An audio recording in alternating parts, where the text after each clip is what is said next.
වසන්තගේ කුඩා පුතු අලුත් අම්මාත් සමග 13 වෙනි උපන්දිනය සමරයි. මැණික් එය දැක හඬා වැටෙයි.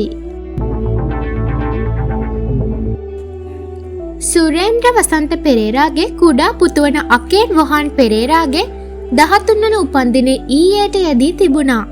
එම අවස්ථාවේ වසන්ත පෙරේරා මහතාගේ නීත්‍යානුකූල බිරිඳ වන වැඩිමහල් දරු තිදෙනාගේ මවගේ මූලිකත්වයෙන් ඔහුගේ උපන්දිනය සමරනු ලැබුවා. ඔවුන් පවසන්නේ මේ ආකාරයෙන්. අද අපගේ පුංචි මල්ලිගේ 13 වන උපන්දිනයයි. ඔහු හොඳින් අධ්‍යාපන වැඩ කටයුතු කරමින් දහම් පාසලෙත් ඉතා යහපත්ව ඉගෙන ගන්නවා. අපි අද එයා සතුටින් උපන්දිනය සමරනවා බලා සතුටු වෙනවා. අප දෙස බලා සිටින තාත්තා ඔහු යහපත්ව හොඳින් වර්ධනය වෙනවා දැක සතුටු වෙනවා ඇති. යනුවෙන් පවසා තිබුණා.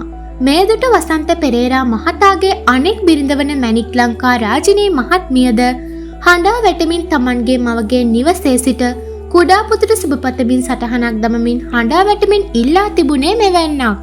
අනේ පුතේ ඔයාට සුබ උපන්දිනයක්. මම පතනවා කවදා හරි හොඳට ඉගෙනගෙන ලොකු මහත්තයෙක් වෙලා එකම එක දවසක් මේ අම්මවත් බලන්න එන්න මගේ සුදු පුතේ. යනුවෙන් අය හඬමින් ඉල්ලා තිබුණා. අනතුරටපත් වූ දා සිට මෙම දක්වාම වසන්ත පෙරේරාගේ පුතුන් කිසිවෙකු ඇයට දුරකථනයෙන් හෝ කතා කර සුවදුක් හෝ විමසා නැති බවටයි වාර්තා වන්නේ.